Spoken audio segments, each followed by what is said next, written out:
My dear friends, today I am going to share a bird story with you.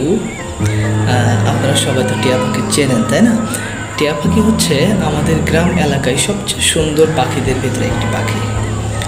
তো আপনারা কি জানেন এই টিয়া পাখির ইংরেজি নাম কি? আপনারা অনেকে হয়তো জানেন যে এটার ইংরেজি নাম হচ্ছে প্যারট, বাট এটার অ্যাকচুয়াল ইংরেজি নেম হচ্ছে গ্রিন নেক প্যারটস।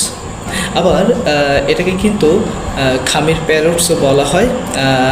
আর আমাদের দেশে যে টিয়া পাখিটা দেখা যায় এটাকে বলা হচ্ছে Indian parrots, Indiana parrots. In early age of my life, অনেক ছোটোবেলায় আমি একটা পাখি ধরেছিলাম। Me and my brother Nasim got a bird from our guava tree.